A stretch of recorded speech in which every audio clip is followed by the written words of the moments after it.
Hey guys, welcome to another episode of Better Body Radio, and today I am joined by Jayne O'Toole. Jayne, how are you doing? I am really good. How are you? Awesome, and very excited to have you on, and we're going to be diving into a brilliant topic today, all things related to the menstrual cycle. There's plenty of tangents we can go down, but hopefully the questions I've prepared for today are going to be very specific to our audience. So we'll dive into that. Just before we do though, guys, we'll give you a bit of an intro of who Jayne is, where she's from, what her background is. So she's a precision nutrition level 2 coach, level 1 coach. Level 1. Sorry, I just realized because I had someone else on who was a level 2 coach. I don't know why that just came in my head right now. So level 1 precision nutrition coach, MNU certified nutritionist. MNU certified nutritionist is the most common tagline I have had in this podcast. I kid you not. I think there's only 2 people I've had on that haven't got some form of affiliation with MNU as my coach, Cal. Quality guests. It's crazy. MNU's taken over by the looks of it. So Jayne runs her own online nutrition consulting business, Real Nutrition, with her work driven by a passion to educate, support, and empower her clients to achieve significant and lasting changes. Jayne offers a wide range of services from online coaching to delivering seminars and speaking at live events. And as we discovered coming off of the pre-chat, you also do actually do a bit of in-person work with people as well, don't you? I do indeed. So hailing all the way from Ireland, if you could not tell from the accent, welcome to Better Body Radio, Jayne. Thank you very, very much for having me. I'm really excited to be on and really excited to talk about this subject that I am very passionate about. Yeah, and it was super clear when I reached out saying, to get you on after seeing you speak at the CoFit event. And listen, it's no easy feat to share a stage or a talk with Amelia Thompson, because she is a bit of her own juggernaut in herself. I've actually got her coming on in about a week, so I'm looking forward to that. I'll tune in. Yeah, she's very good to listen to. But to be honest, I mean, I wanted to get you on because I was also equally impressed with that. I really enjoyed just that talk in general, and of course, in the day, communication or conversation is many people, and you contribute to that more than adequately. So I thought, you know what, be a brilliant person to get on from the menstrual cycle and diving into how we can go about harnessing that. So before we dive into today's topic, though, I just wanted to maybe give you a chance to tell the listeners a bit about yourself. What was your kind of route into the industry? What led you down the path of nutrition coaching? Yeah, well, I'm a bit of a career changer in the industry, a bit of a latecomer to the nutrition realm. But I think that's led me to be way more passionate about it for myself because of my journey being a little more of a different kind of way toward it. So I would have worked in marketing for the majority of my life, and I got very into strength training and CrossFit, had quite a life-changing, I know sounds quite dramatic, but experience through getting into health and fitness. I had a very disordered relationship in my life with food, with body image, with self-esteem, something that I really battled with, had a lot of weight ups and downs from being extremely lean and not very healthy to being quite overweight as well, and something I struggled with for years. I had an interest in food, I had an interest in nutrition. I was a strict vegetarian for years, led me to get very interested in food composition. So it was a very much a love-hate relationship, I think, with food for a long period of my life. But in my 20s, I got into CrossFit and weightlifting, found an absolute love for it, this kind of competitive drive I didn't know existed in me. I'd had a dance background growing up, so that was my only way of keeping fit. I was competitive in dance, but hadn't had that passion in so many years. And I started to reframe my mind and how I viewed my body, how I wanted to get stronger, more powerful, looked less toward the aesthetic side of things, and actually wanted certain parts of my body to get bigger instead of just smaller, and I wanted to get stronger and fitter. And then through that, I thought I would perhaps get more into coaching in that, and I did like my CrossFit level 1, some other coaching courses, but nutrition just kept coming back to being my passion. I wanted to know how to feel my body better. I wanted to know how to build muscle, particularly as I was a vegetarian at the time, which I'm not anymore.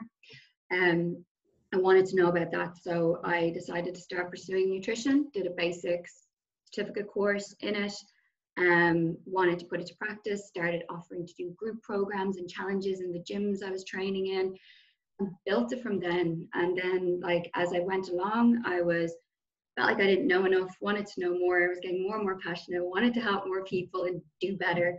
So went down the precision nutrition route, as I saw someone in the industry who did it, who was great peer for me, and like I asked a lot of questions about, and she was really helpful with me, and that kind of inspired me to go that route.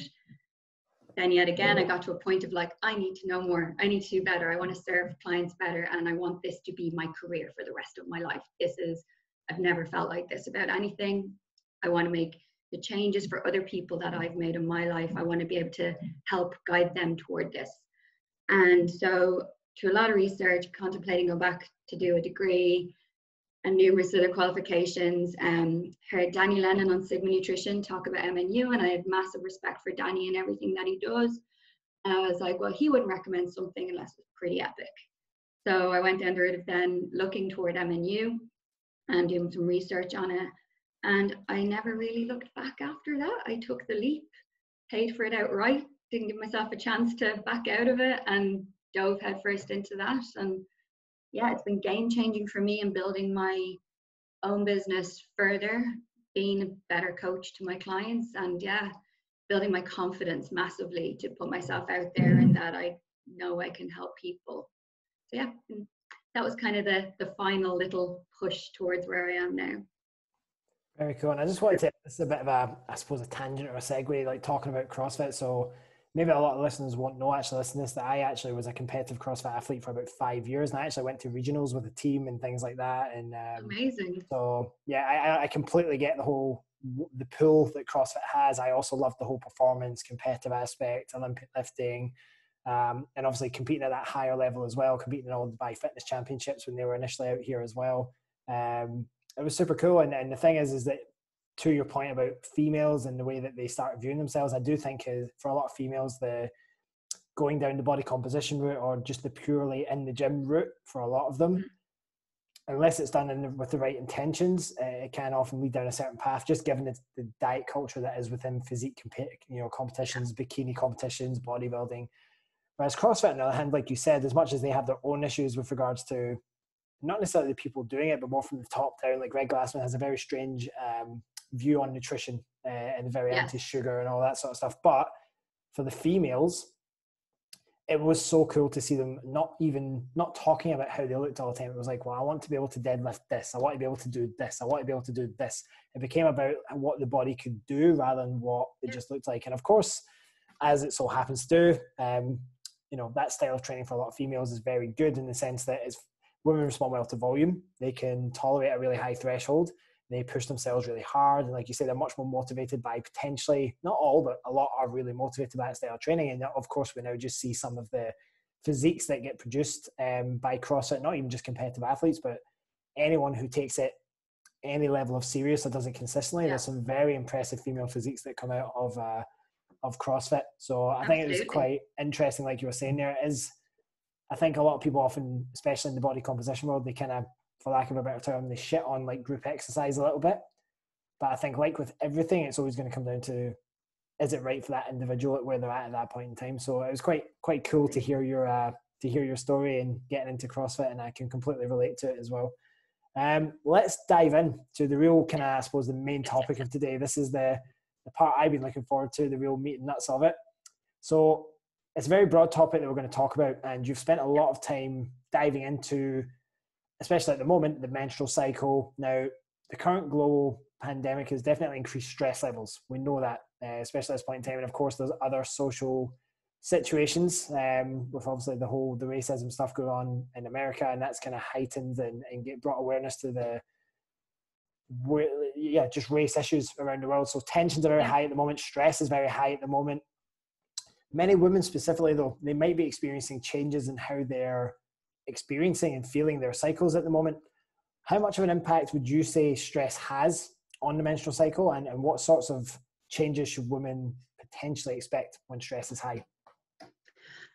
Stress has a massive impact on your menstrual cycle, a huge impact. And particularly like in periods like this of time when there is heightened stress, you can notice a lot of shifts within your menstrual cycle. There are a lot of people noting that their period is becoming a little bit later. It is if some people suffer from PMS, they're noticing their symptoms can get a little bit ramped up.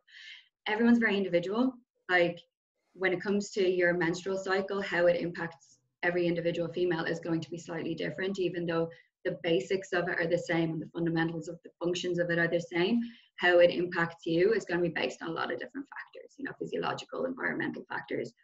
But yeah, there is a lot of talk about, I've seen online, even myself, I've noticed these shifts within my own cycle.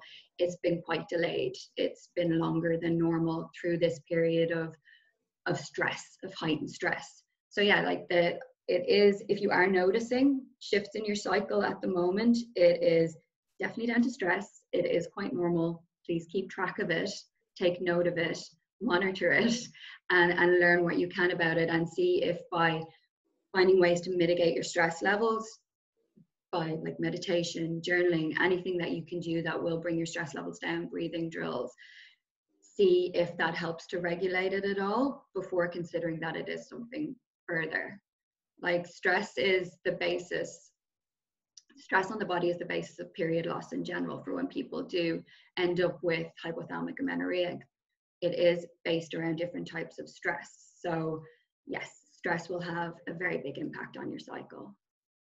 Very cool. And it is quite, oh, it's a bit of echo on that microphone there. I have to keep it away from the beard a little bit. Sorry about that. Yeah, so I mean, it's interesting because we kind of know that, you know, listen, like if we look at what you see a lot of the rhetoric on social media when it comes to nutrition, and of course, heavily dominated by calories in, calories out. And listen, we all know energy balance is hugely important, especially when weight loss goals are concerned. But as we do start diving into these sort of areas, like we start talking about the health related aspects, we kind of know, for example, what high amounts of stress can do within people's physiology. And so, like you said, with a lot of women who are maybe unaware of kind of what, like, for example, the autonomic nervous system is, and that there's that parasympathetic response and that sympathetic response.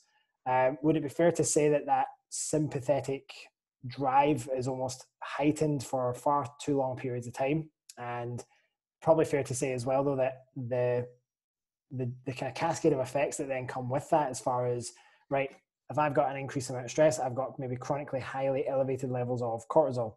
Now, as much as cortisol in of itself isn't going to make people fat, I think, like you said, in terms of experiencing hormonal shifts, it is interesting to note what heightened chronic low level, low grade kind of ongoing stress levels does in terms of things like glucose regulation, in terms of things like insulin sensitivity.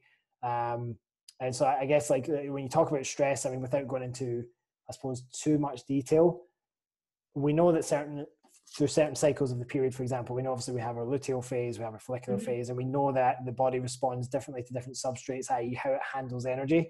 Now, that's assuming that you're in a nice, healthy, equal place. And like you said, I think as a society, and especially nowadays, we have more and more women who want to be busy, successful, and just so they should, you know, they should want to have their own aspirations, their own careers. It's very outdated to even think nowadays that the old model, if you think back 100 years ago, where the women stayed at home and the men went to work, like, we just don't operate like that anymore. However, our physiology hasn't changed actually that much over the last 100 to 1,000 years. So I think it's definitely important for women, from my point of view, to not try and kind of downplay or ignore this time. And also, and I'm sure we'll get onto some of this in some of the later questions, is just to learn to be a bit more self-compassionate about what you're going through at the moment, because everyone's going through a level of stress. And if you were already stressed coming into this, then you've just essentially turned up the dial on it as well. So let's dive into question 3, because I think this will actually lead well into some of the maybe more practical things that women can potentially do, of keeping note of their cycle and tracking it and understanding it a bit more.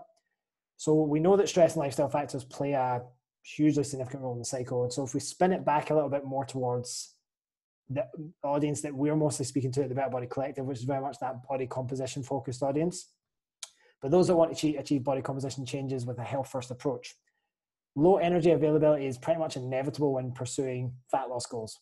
So what should women be keeping in mind during those phases where maybe they are trying to pursue maybe a really intense fitness goal or a body transformation, for example? And how can they harness their cycle to ensure that they improve the body composition whilst minimizing the kind of unfavorable changes to their menstrual cycle and overall health? I think the best way for me to approach that question is to I don't want to assume that everyone knows their cycle well. So to give an overview, just a brief overview of how the menstrual cycle works and is structured, and then in each of those phases, how it can impact nutrition and training, perhaps just briefly. And then I can lead on to the impact of not maximizing them is probably a good way to go about it, I think. So I think to understand your cycle, I'm just going to give a really brief overview of it. Your cycle begins on the first day when you are bleeding. So not spotting, the first day where there's actual flow and you start bleeding is the first day of your period. And it ends just before your next period starts. Most cycles last between 25 to 36 days, and that would be the kind of benchmark. We talk about 28 days, about 10 to 15% of women only actually fall in around the 28 days mark. So don't expect that. It's just used to describe the cycle. It's the easiest way to explain the phases when talking about it. But something between 25 to 36 days would be normal, considered what's normal for your cycle. I highly recommend people become very familiar with their own cycle. We are all individual. How we're impacted by it, as I said earlier, is going to be quite individual. So get to know yours. It's powerful, super empowering to understand your cycle mentally and physically. It is hugely empowering. I say track it, be it with a diary or get an app like Eve or Flow or Period Diary and use it daily just to put in your mood, put in how you're feeling, like so many different metrics you can measure that are really simple, that can really predict your next period. It can predict ovulation. Getting used to doing this is really, really helpful for people who may want to have children later on as well. Get to know your body, maximize its potential in all parameters, and knowing your cycle can do that. It's hugely empowering, hugely. So as you were saying, there's like two primary phases of the period that we discuss, and that would be your follicular phase and your luteal phase. But intersecting between them is ovulation, and that's kind of nearly like a little mini phase onto itself. So it's kind of, you've got follicular, then kind of intersecting of ovulation, and then you've got the luteal phase. Now, the follicular phase starts on the first day of your period. And when that happens, like initially, like the best thing to talk about is your brain, because like the period really does, your period begins in your brain. Your menstrual cycle, like everything, that fuels everything. The brain from the pituitary gland releases two hormones, and it's follicle stimulating hormone and luteinizing hormone. And they are what kind of initiates everything. It's through them that they stimulate our ovaries to produce the more well-known hormones of estrogen and progesterone that kind of dictate our period. Now, there's about 20 different hormones involved in your menstrual cycle. It's complicated, but they're the main ones that are involved in it.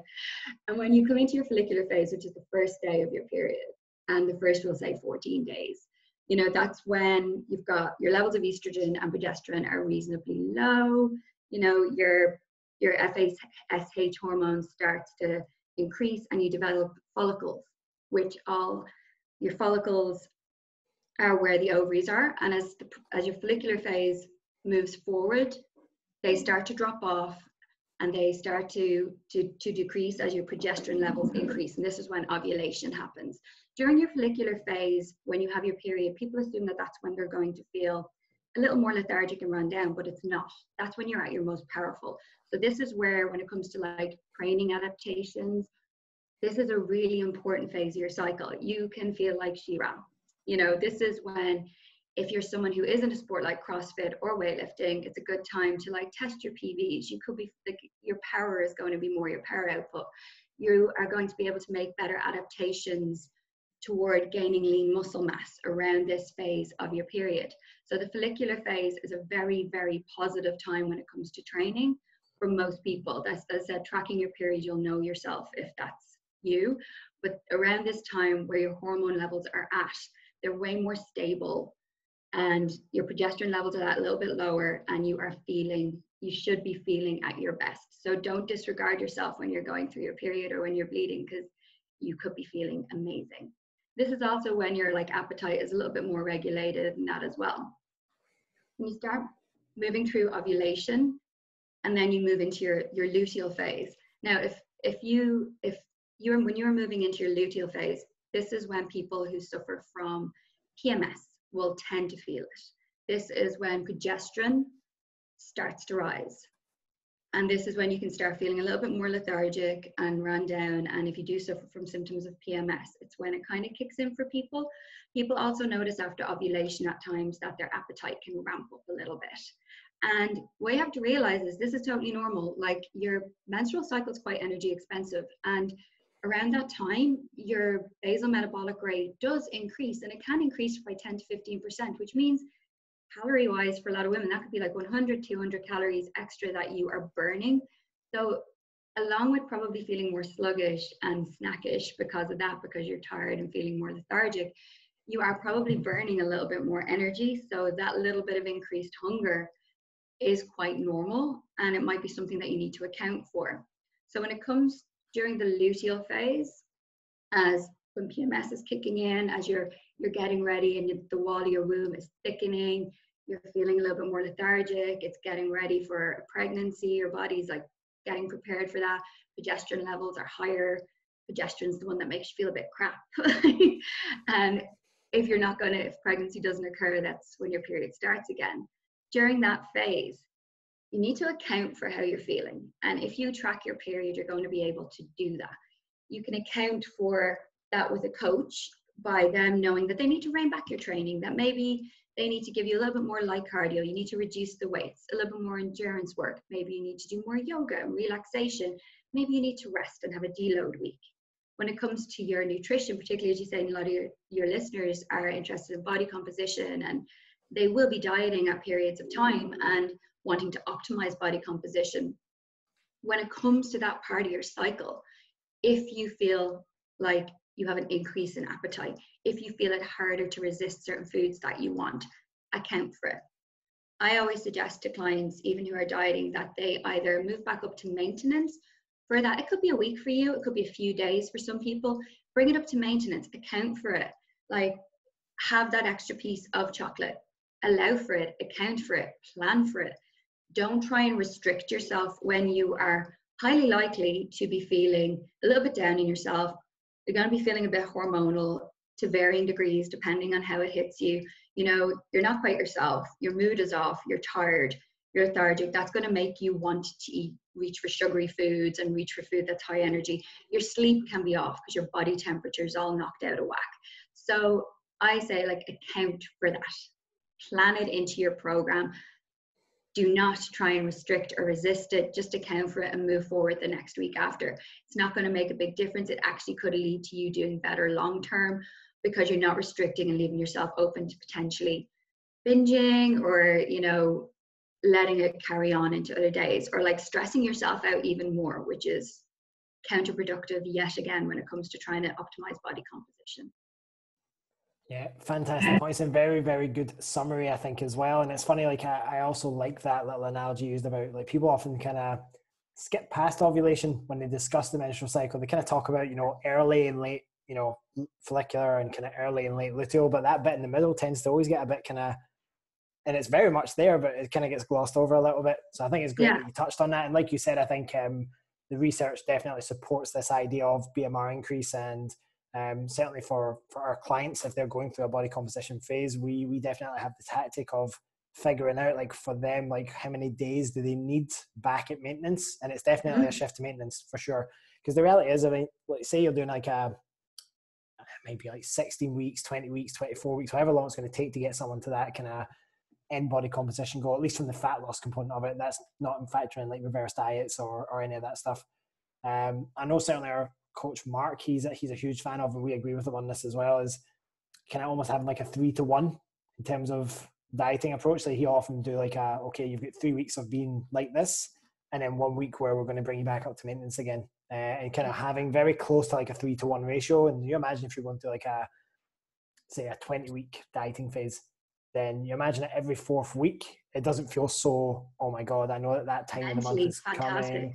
And it feels great to know, like you say, oh, well, a time where I'm usually craving a little bit more, where my energy is usually a bit more like erratic, because blood sugar control is a bit more erratic during that time as well. And then it's like, right, well, I don't have to worry as much about that now because I'm going to get more energy to support my needs at that time. So I think, that covered that very well. So thank you for such a I tried not to go too far in. I was just like, I was about to start going. It was like, and stop.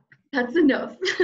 No, it was great. I think it's super practical, and I think it's a very easy summary for listeners to kind of maybe listen to one, two or three more times and really kind of go, okay, well that makes a lot of sense. Now, if you did want to dive in, we'll get to this towards the end in terms of recommended readings. Yeah. But there's a lot of good resources if you want to just understand just how many things are going on throughout each of those phases. It's like Jayne said earlier, it's very complex, very complex. Complex. Yeah, exactly. So now, specifically to harnessing the cycle. So most women will be, well, there's actually quite a big assumption. I've actually realized that not as many as I would have thought, because, you know, certainly with our clients, even our male coaches do this with our female clients as well. We have on like our trackers and everything else, we get our female clients to track their cycle. And that's something that's Fantastic. alongside all of their other data in terms of, and we've explained to them the whole weight trends and, okay, well, you know, for example, if we go kind of through the luteal and follicular, it's kind of like it goes slightly up, then slightly down, then high, and then low again, and that stuff's all taken into account, and then can save a lot of mental anguish. But what we found in that process of implementing a lot more menstrual data in the weekly check-ins with our female clients is that actually a lot of them weren't tracking or weren't actually as knowledgeable or aware of what's going on within their menstrual cycle as we actually thought they'd be, especially from a guy. If you're a male coach and you've never really dived into understanding a bit more of the menstrual cycle, it was definitely, when I first started reading into it, it was a shock for me as to, wow, like I've not been taking this stuff into account yet. It has such a huge impact and it's so important. And so, yeah, so I think assuming that our female clients, and I would have assumed that, oh, well, all women just have their period under control, they kind of understand it and they know it. That would be the assumption we'd make, but I think you've probably found as well, Jayne, that's probably not the case. So understanding that, and, you know, sure, even if they did understand menses, luteal, they understood these terms and they knew what they were. How could someone go about, you know, for example, tracking and understanding that data a bit more succinctly and understanding how to get a greater handle on it as far as working with their cycle through different phases of training and nutrition as well? I feel like first and foremost, it's like getting to know like your cycle. Like you can read up on the menstrual cycle and understand the phases of it and understand the science of it. When at the end of the day, majority of women don't need to know the in-depth science of it. They just need to understand their cycle and the basics and how it impacts them, how they can keep it healthy, know the signs for when it's unhealthy, and how to keep themselves healthy and empower themselves with the knowledge about their body. And that's the really important thing. It's understanding your body. You are not another person. When it's like following someone's fat loss journey, weight loss journey, strength journey, anything. You are not them. Their body is not your body. How your body responds to things is going to be very, very different. Learn about your body, get to know it, make it your friend in every way, inside and out. And that's going to be what it's like with your menstrual cycle. There's a lot of stigma with it. I think for a lot of years, women didn't want to talk about it and men didn't want to talk about it. And, you know, code words are used and you know, it's like people would make pet names for it. And instead of just being able to just openly talk about what is the most natural thing, it is the most natural cycle. Like with all the rhythms and cycles within our body, we should be able to talk about them all equally, from like the circadian rhythm to like the menstrual cycle. It's what makes us function. It's what makes us fundamentally human. So take away the stigma, feel comfortable with it, and get to know yourself first and foremost. Tracking your period is massively important. And I do suggest downloading an app to support you with this, because most of the apps provide a lot of advice and tips throughout it and getting to know your body. And there's a lot of information and blogs that they link to, which can be really informative. By tracking it, you will get asked questions like, what's your mood today? Like it will ask you things like, are you feeling frisky? Are you feeling down? Are you feeling sad? All these different things that your hormones can influence, it will ask you. And it's very private to you, and you can answer all these questions, and you learn so much about yourself through that. Questions you wouldn't even think about. And it literally takes 2 seconds every day. You input the data. I personally use Flow, but there's Eve, there's Period Diary. They are my recommendations to use. If you're not very techy, just get a diary, get a calendar, track the basics of when your period starts and your basic mood. Today I felt sad. Today I felt very hungry. Today I felt really sleepy. Today I had PMS. You'll start to learn where in your cycle they hit, what days. If your cycle is whatever, 28 days, you know, on day 14 to 16, this is how you feel.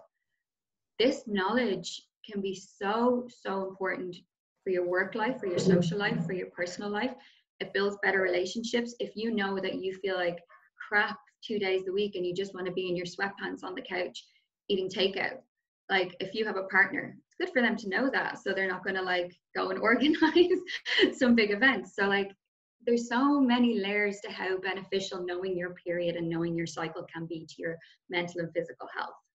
And when you train, or if something like body composition or weight loss is a goal, your period can be an ergogenic aid. That's probably the best way to put it. It's the most powerful ergogenic aid as a female that we pretty much have, you know, and how it can impact us. It's got such a big impact on us, and you can use it to your benefit. Like I think for like mental well-being, it's really important to understand and know the differences it's going to make in your weight and your mood.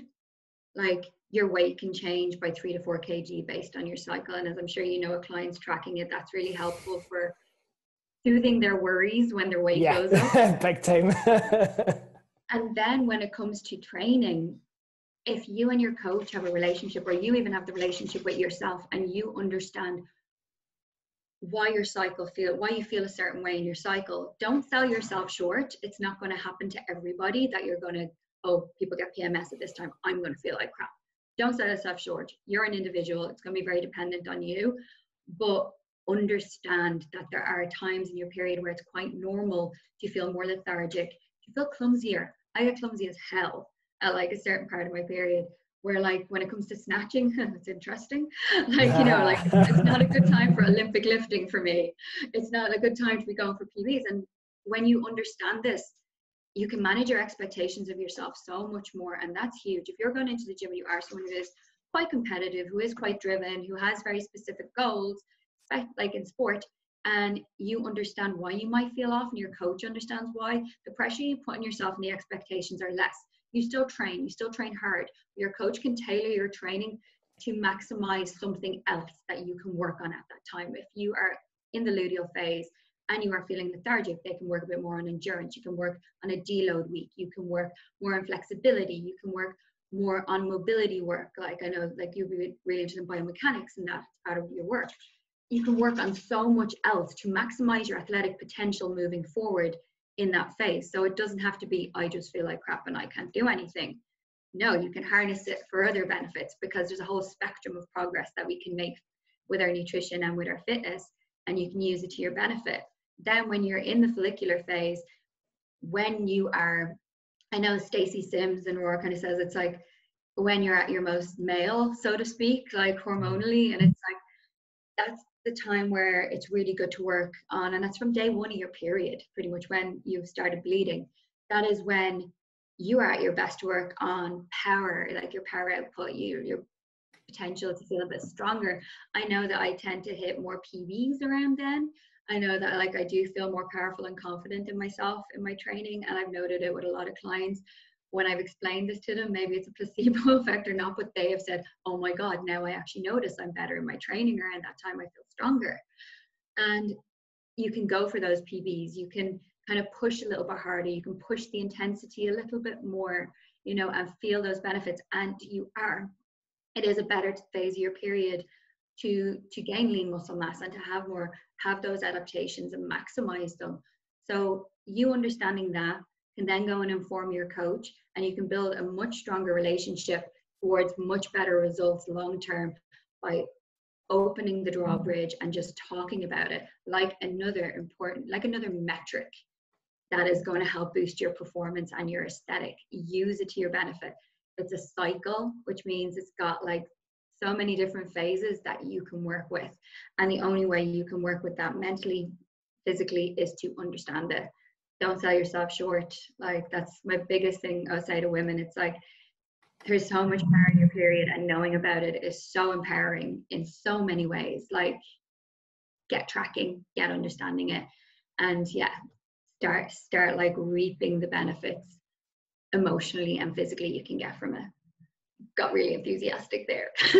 I noticed that. I think, to be honest, it's a very powerful, talking about powerful periods, it's a very powerful message as well. Couple of things that came as asides from that I thought would be quite cool to just touch on as well is, and I'll reverse engineer back to my second point in a second. So obviously what can happen, as we know, is that not everyone experiences exactly what we would expect at different times, right? And this is very, actually, I would say it's probably more common than not, certainly for many maybe personal trainers working in the gym with clients, especially if they're maybe working with a woman who's maybe been overweight for a long period of time, or to the other end of the spectrum, or just generally they're just hugely busy, super stressed, maybe don't put themselves first that often. Yeah. It can often be that actually that week of, and also it can vary between demographics as well, right? So out in Dubai, we're very both fortunate and unfortunate to deal with a very wide range of different nationalities and different cultures. And so how, for example, you know, an Asian lady from India may experience her cycle may be very different from, say, an expat that's coming from the UK, for example. But they also might be also very similar. So like you said, I think the message about it being a very individual experience is huge. I think that's so important. But then, so in the situation where, and I just want to ask what your thoughts on how you've dealt with clients like this, because it might be quite nice for the listeners to maybe have a bit of think about this, if this maybe applies to them. So we know that in that first potentially week, that should be ideal, like you say, a real strong, powerful time, right? And certainly for any woman I know who's got a really good control on the menstrual cycle, like my wife, for example, and a couple of my clients, they do feel great during that week. But there's also some clients where actually that's their most debilitating time of the month, is that week when they're bleeding. And of course, it depends on a lot of things. If they're bleeding a lot, they're losing a lot of discharge, a lot of blood, a lot of minerals, a lot of nutrition is being lost during that time. What have you done in the past to potentially, you know, for some of those ladies that like, I literally, and we've heard this all the time as personal trainers, I can't train this week. I've got no energy. I'm so fatigued. And they're almost feeling like the opposite of what they should be feeling. How would you go about kind of maybe talking them through that and then addressing that over time? I think I would initially listen to them, because their feelings are valid, and how they're feeling about their cycle is very valid, and there's a reason, and we don't know what's underlying there. I would suggest initially, if they're feeling that bad during that phase and their period is that heavy, or they're noticing changes in it, if it's always been that heavy or if it's been recently changed, I would suggest going to your doctor first, getting your blood work done. If you are struggling with really heavy periods, sometimes your iron levels can be impacted, and also your vitamin B levels, and that is something to check out. Like, get your blood work done and see, you may need to get some iron supplementation or vitamin B, both of which, when you're deficient, can give symptoms of anemia and have you feeling very lethargic. So it could end up like seeping through from your luteal phase. When you have PMS, you could still feel really, really low when you go into your period, because of the fact that your period is quite heavy, and that is going to be dependent on your hormone levels. But I would suggest getting blood work done, talking to your doctor first if things seem really off like that, and making sure that you are not deficient in any supplements that can be supportive and might be actually what's impacting that feeling of lethargy and low mood and that as well. Instead of just assuming it is your menstrual cycle, you might be able to amend it with upping your sleep, continue to rein back on your training and work with your coach based around how you feel. Movement is always beneficial to some degree. Like, you know, it's okay to take rest if you feel really off, but movement will be helpful in your cycle. Even if it's walking, going for a swim, doing some light yoga, it's going to make you feel a little bit better mentally and physically. So yeah, my first port of call would be open the conversation, talk about it, get people to feel comfortable talking about it, and understanding that they are not weird. Everybody's a little bit different. How we are impacted by our cycle is different. Every female, it's perfectly natural to have variance and degrees to somebody else. So it should be expected that this can happen, and make them feel comfortable with that fact. But also say, if it is something that's quite debilitating, go to your doctor, get your blood work done. As coaches, we can't support that side of things. But getting to know your cycle, getting your blood work done to make sure you're not deficient is going to be really beneficial. There are some supplements in that are period positive, that can help, that I would advise for people to look at, particularly to suffer with PMS and that, which I can talk about later if you want before we finish up. But yeah, I think it's just listening to your own body and understanding it, and then making your decisions based off that. But go to your doctor if your period's really, really heavy and you're finding that it's impacting your life. Yeah, I mean, I think it's such a huge, important message of referring out, like working within our scope of practice, whether you're a nutritionist, a personal trainer, so important. And like you said, people generally speaking are going to know their bodies better than anyone else. And I think, like you said, the big important thing is to at least have a self-awareness yourself first, open up dialogue with those around you who need to know about these things. And then, like you say, start to get to work. And it might be like you say, okay, this is the situation now, but it doesn't mean that it's always going to be that way. And I think Exactly. that's the problem. It can We don't have change. to accept it. We don't have to accept that, okay, this is always how it's been. So this is how it has to be as well. Exactly. So you can sell yourself short like that if like that, oh yeah, no, my cycle just feels like I always feel terrible around this time, or that's just how I am, and there's nothing I can do about it. There absolutely is. Your body can be telling you things, it's giving you signs. Listen to them. There's always stuff that you can do when you've got a cycle like the menstrual cycle that is so impacted by so many different varying factors, psychological and physical. Like there is options if it is something that's really impacting you negatively, that you can do mentally and physically, nutritionally, training wise, medically, to help support it. So don't just accept feeling like feeling low, or feeling like that your life is impacted dramatically by it. You don't have to accept that. Take it back. Take back power. Take back the power of your powerful period power. There you go. We're gonna have to get some t-shirts made of something like that, period power. I have no idea what the imagery would be, but let's maybe leave that to the side for another time. Another thing I just wanted to touch on was just when you were talking about the idea of tracking, and I think this is something we tell all of our female clients just to keep in mind. And you kind of mentioned about the idea of obviously going through each of the phases of the cycle, and weight fluctuates up and down through that particular place. For those that are listening that, are maybe not clients of ours specifically, whether that be of Jayne's or of us here at the Better Body Collective, when it comes to comparing weight, first of all, I think most nutrition coaches and personal trainers know this, that looking purely at just daily changes, possibly not a particularly great idea. It doesn't necessarily provide a great picture of what's going on. So we would then say to most people, let's look at weekly averages, and we'll compare weekly average to weekly average. However, with the female, you have to take that on another step. And we need to understand that, when you're comparing, say, week 1 to 2 to 3 to 4, it's not quite the same as a guy comparing week 1 to 2 to 3 to 4. Yeah. In a way, yes, it's important to look at. And listen, if you're in a fat loss phase, should there be some degree of movement in the right direction? Well, potentially yes, potentially no. It just depends on who you are and what like Jayne said earlier, what your individual response is. One thing we were very, very clear on with our clients is if you think about, you've got week 1 of your, you've got menses in that week 1, and you're kind of starting off follicular, etc. It's comparing like week to like week. So for example, month 1, week 1, month 2, week 1, month 3, week 1. And so the key message within that is, 1, you have to compare like to like.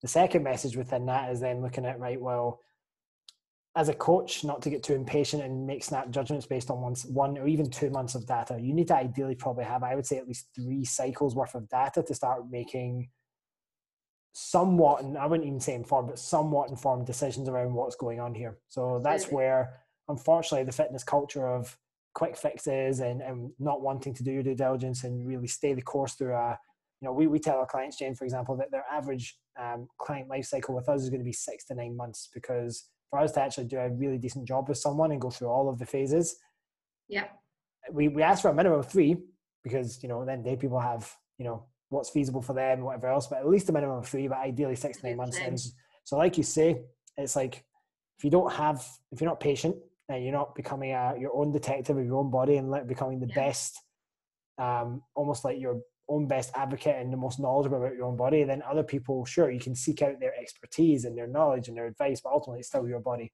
So it's just for those that tend to worry and look at the scale on a daily or even a weekly basis, just bear in mind that you can look at things on a more like-to-like basis, and that might actually make you feel a lot more rest assured about yourself, because you might, for example, the next week actually go up in weight, but then when you come to the same week in the cycle the next month, actually you're moving exactly the rate of progress that you had projected for yourself, for example.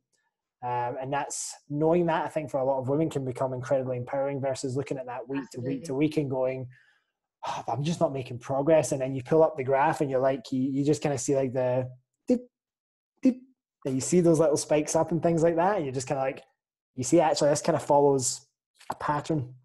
That's assuming someone's being adherent to the plan, of course. But say someone is being adherent, it literally becomes quite predictable to a degree at some stage. Yeah. It does, and that's where like a lot of the apps, they will ask you similar questions, like along with mood. Like a lot of them will, you can track your weight on them if you're somebody who's happy to weigh in and do that. Yeah. And it's the same. It's like that data is empowering because it helps. Like that knowledge is power. Like when you understand what's going on with your body, you make more informed decisions, and you can be a lot kinder to yourself. You know, weight has so much power over people, even when they are knowledgeable, even when they know better, So even when you work hard with them as a coach, as I'm sure you see. Like there's clients who've been with me a long time and they're so much further on than they have been before in the power that weight has over them.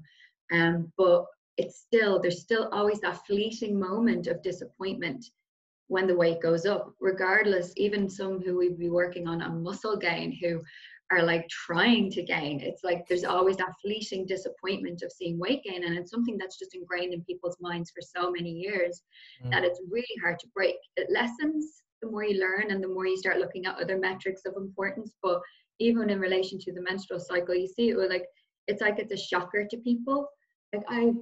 Like you talk to friends sometimes, you'd be like, I'm sure you've heard it before, people are like, I don't know what's wrong with me, I'm in such like a bad mood the last few days, and then 2 days later like their period comes, and it's like, oh, it's like it's a shock to people. And it's like that's what happens with weight as well. It's like, oh my god, I've gained so much weight, I've put on like 3 kg, I don't know what's going on, and then their period comes and it's like, oh yeah, I just lost 3 kg again in like 2 days. What happened there? You know, and like, I don't know why my belly's so bloated. I don't know what's going on. And it's when you have your period, it's like, it's not just the weight, it's that like bloating for some people and that as well. And like, so even if you're someone who does other metrics of progress, like pictures and stuff like that, it will shift your midline. You will notice a difference. Like, Jesus, like eating what you eat during the day from morning to night changes your entire body. Like, stress impacted so many of my clients, and I've noted it myself even throughout lockdown, even though I haven't changed anything dramatically and I've stayed active,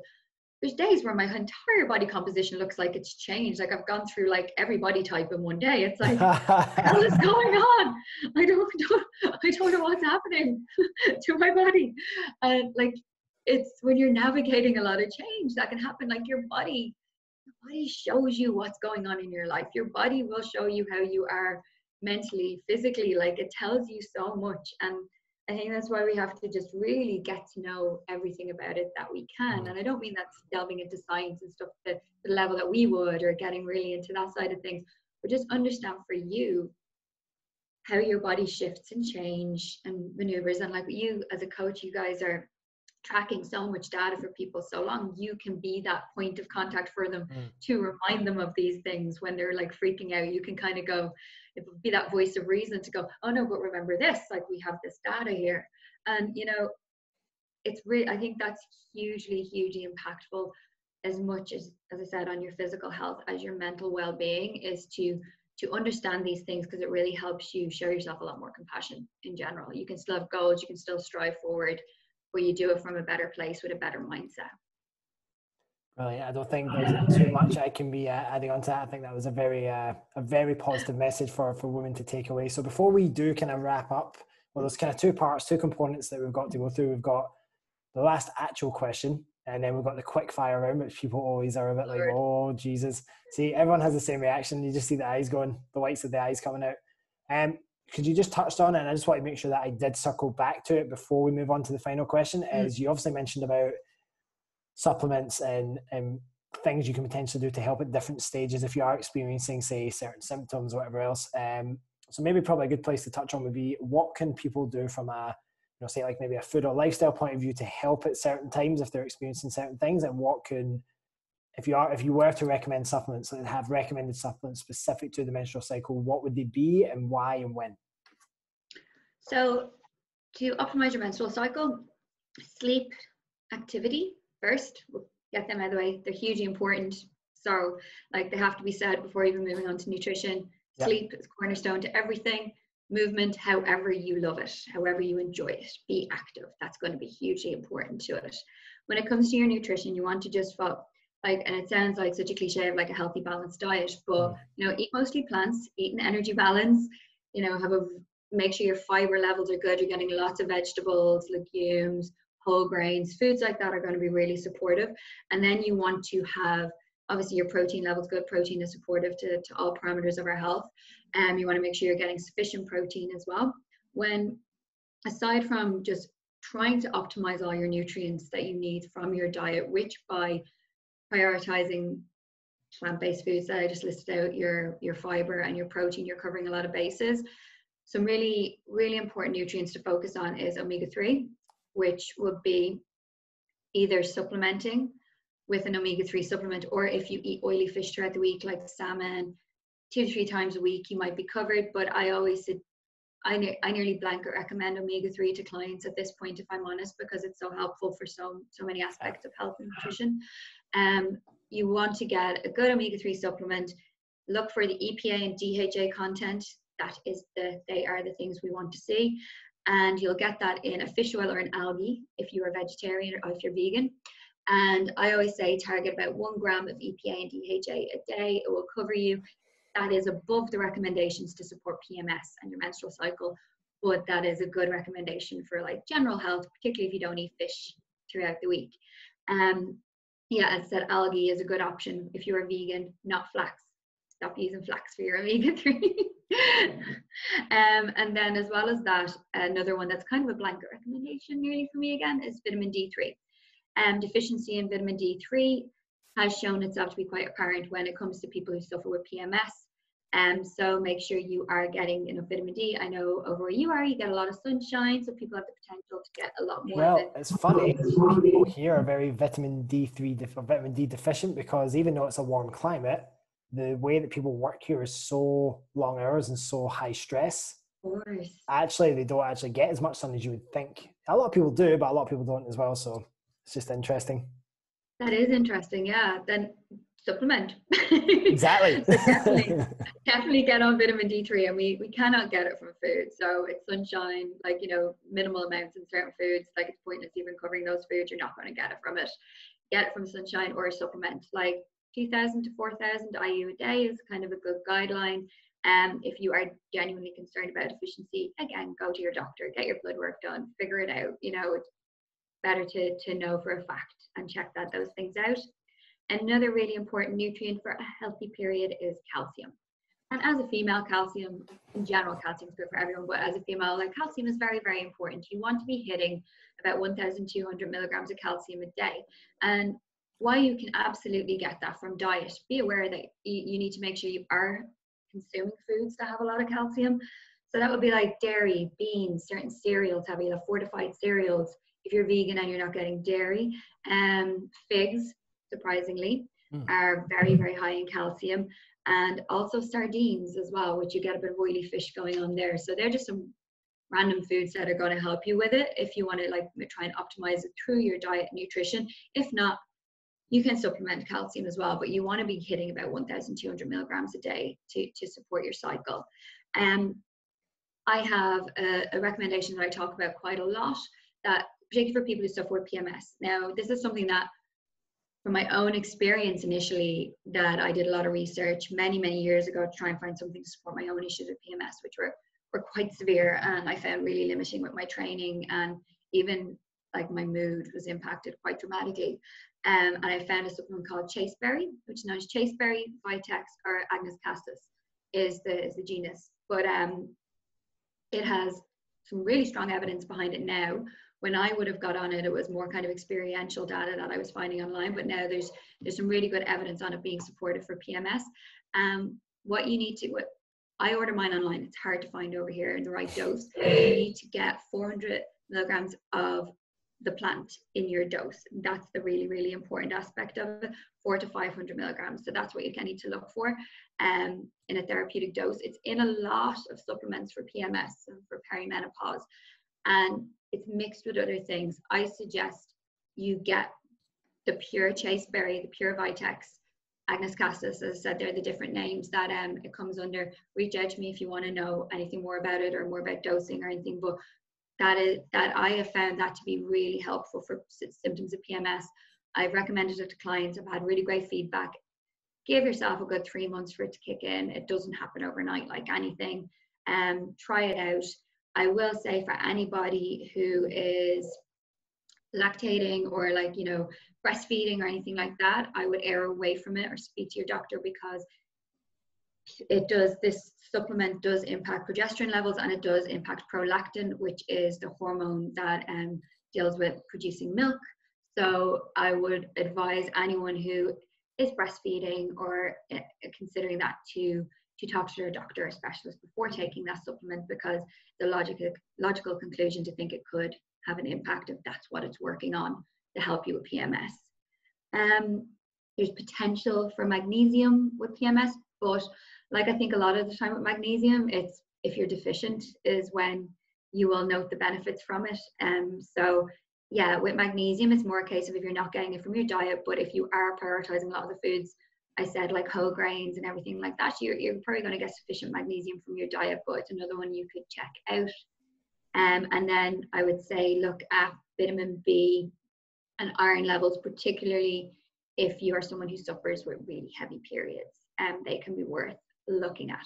But that again is something that is really person dependent, and I would say probably get your levels checked, get your blood work done. Don't just supplement everything blindly. You know, when it comes to omega-3 vitamin D, I can nearly say everyone will benefit from taking that. So I can confidently go along with. Calcium and magnesium from your diet, get them. You know, you don't need to supplement with them. When it comes to vitamin B and iron and things like that, don't just assume that's what you need to supplement with. Get your blood work done, check it out, and see if it benefits you over time. But yeah, that's like around PMS and everything like that, and just keeping your cycle healthy. When it comes to if your cycle is not healthy, and flagging that, and kind of how to regain some health there, that's kind of a different area. If you want me to go into that, I don't know if you want to go down that route.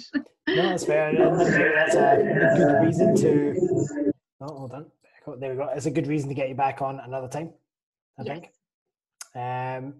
What was I going to say there? Yeah, so with regards to supplements, I think a good point for everyone to bear in mind is that remember, whenever you're in a calorie deficit, that shouldn't ideally be a nutrient deficit. And I think this is often the problem sometimes. And so where can supplements potentially come into play, whether you're a female or a guy, but specifically for the ones that you've just spoken about now, it becomes even more of a need to supplement when food availability is less. Because like you said, we're not going to get quite as much from the foods as we normally would. And of course, this is why we usually recommend if people are going through a phase of dieting or going through a block, if you're doing maybe a 3 on 1 off, for example, if you're a female, to make sure that, you know, you're prioritizing all the things you just said, getting sufficient protein, getting plenty of nutrient dense foods in your diet to try and cover your bases. Because I think often what a lot of people do with, and I'm sure you've seen this, people who try to do if it fits your macros, and even when they're on super low calories, they try to fit in all sorts of stuff. And it's like, well, hold on a minute.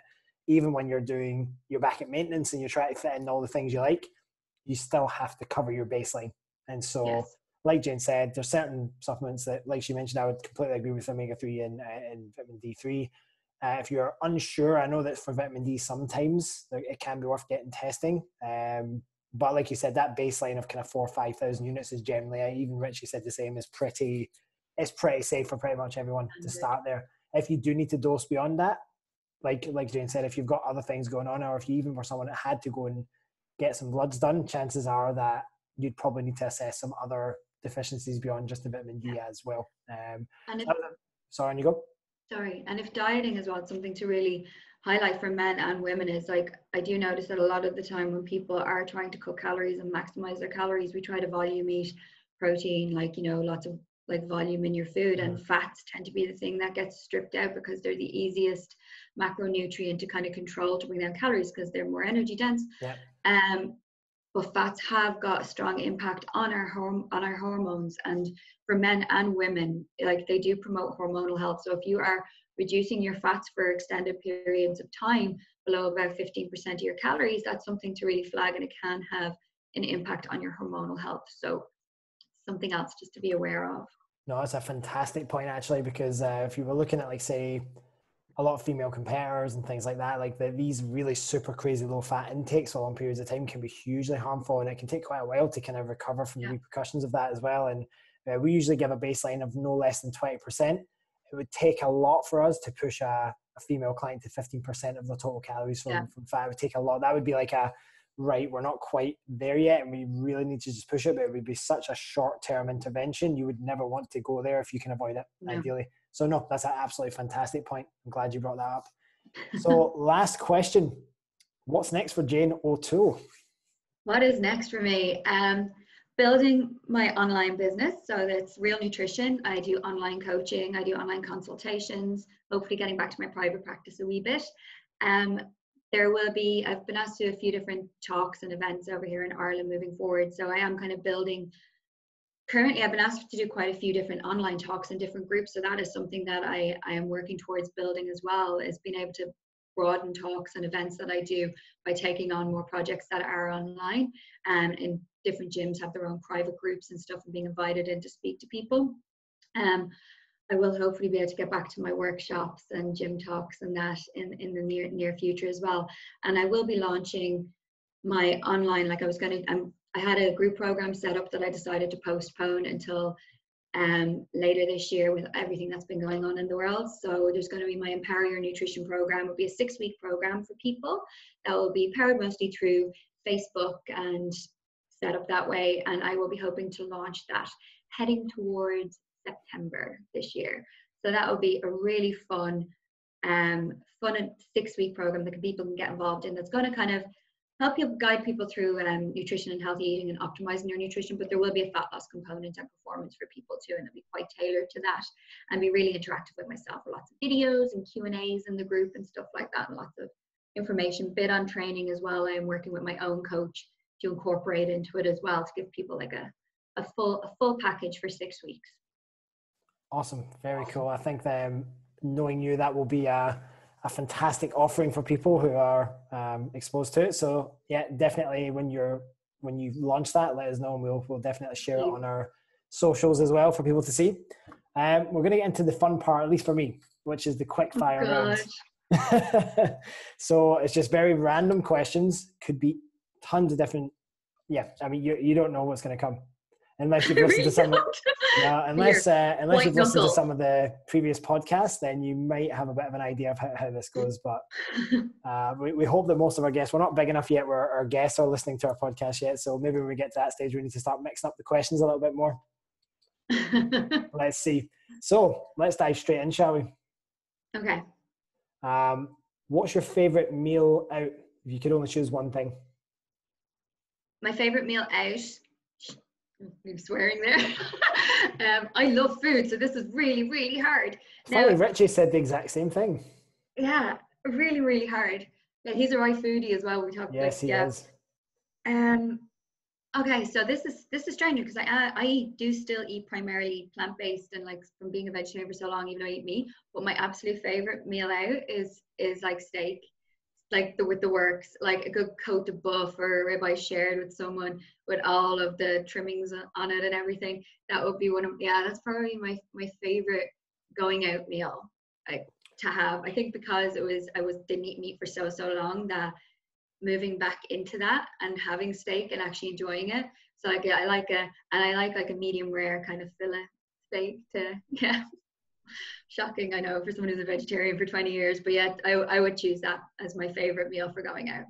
Very interesting. Coach Callum, that was his, because when he was over with his girlfriend, or now fiance, she said, Hannah, we took them to a place called the Meat Company, and that's what he said as well. He's like, my favorite meal is just a super well done steak with the accoutrement and everything else. So with the works, and a nice red wine with it. Like, I am very partial to the red wine, as anyone who follows me on Instagram will know. But like, yeah, no, steak and red wine. Solid choice. So we know that you obviously love your CrossFit, we love your weightlifting. What would you say is your most favorite exercise that you would do in the gym? My favorite, probably now it's changed a lot, but I really enjoy upper body pulling work. So like pull-ups of all descriptions, I really, really enjoy. And probably because like I got a strict muscle up about a year and a half ago, after coming from having no upper body strength starting CrossFit, like zero. I was a nightmare to build upper body strength. My pressing still sucks, but like my pulling strength is really, I'm serious pressing priority, but my pulling strength is quite good. And like I would have, coming from where I came from, I would have never, ever expected I would have the capability to do that. I remember the struggle to get my first pull up to now be able to do a strict muscle up. So whilst they're not my best movements, I'm like a deadlifter squatter stuff. I'm, kind of thing is where I'm at, barbell cycling. But my absolute favorite is definitely pull up work of all description, be it like strict to kipping to like rings. Yeah, definitely. A strict muscle up is impressive. Really hard earned. Yeah, they are. Like, I always remember when people get their first kipping muscle up, for example, it's like a huge. Still can't do that. So you got strict before you got kipping? I have strict. I have repped strict. I have done a double strict. But when it comes to kipping, like I think it's like, yeah, it's definitely a rhythm thing, which is really annoying because like I was a dancer for years and I assumed that I would be, well, I've got good rhythm, I know what I'm doing. Apparently not when it came to like learning toes to bar and now learning kipping muscle ups. Yeah, I got the strict first. I thought it was initially confidence, like throwing myself up there. I just couldn't bring myself to do it. Like I can kip my, like obviously my pull-ups and stuff like that, but I can do a strict bar muscle up and I'm useless at kipping. So I'm well, just imagine once you get your technique on point, you'll be absolutely firing about, because the strength is also not an issue, right? If I get my technique on point, it's like I have the despairing look at my coaches sometimes when it comes to that. It's like, you're just looking at you like, this is not how it's meant to work. It's not how it's no, meant like to work. getting up on a force every time. What's your most loathed or least favorite exercise? Like, what exercise just fills you with dread? Oh, let me think. What do I hate most?